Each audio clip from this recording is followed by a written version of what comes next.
political and economical crisis, wars, epidemics, famines, and riots. Chaos and madness will overwhelm the planet. No one will come to anyone's aid. No country, no army, and no service will be able to cope with the madness that will be all around. It is laid out in the documents what we should be like. It is laid out in religions what we could be like. But in the consistent sense of permissiveness, everyone will be killing. And we have to take that into account. In the consumer format, the strong will kill the weak. And the strong will be killed by the stronger ones. And for every stronger one, there are smarter ones. But even for the smarter ones, there is the climatic Cerberus that will put a stop to their lives. And we are totally unprepared for that. Do you know why? Let's face it, how our attention is being diverted away from the problems of the climate. When climate disasters begin to escalate around the world's media immediately stopped talking about it. And then it was immediately covered for years by a pandemic and then by the threat of nuclear war. The media completely fails to reflect the real picture of the ongoing climate catastrophes. Can we just stop fooling around? If we don't build the greatest society, we will kill each other for a piece of bread and a sip of water. Why would that happen? It's simple.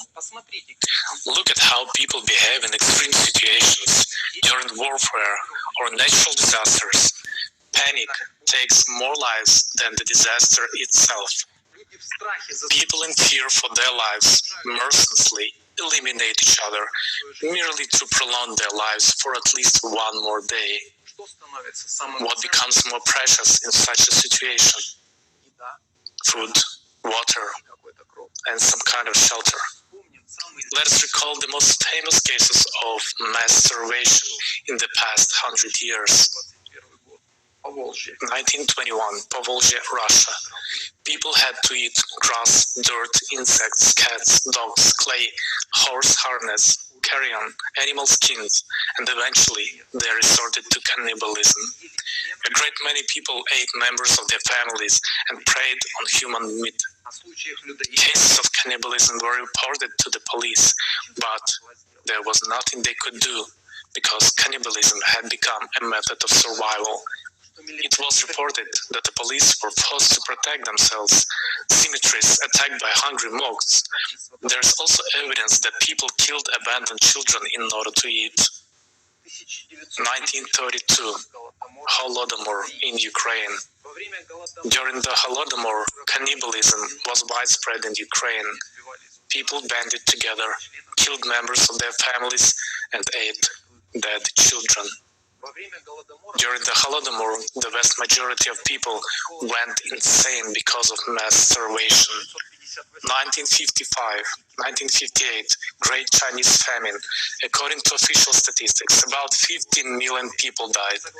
According to unofficial statistics, it was about 45 million people. Police reports detail specific cases of cannibalism.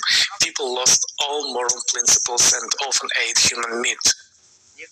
Some parents did not dare to kill their own children themselves.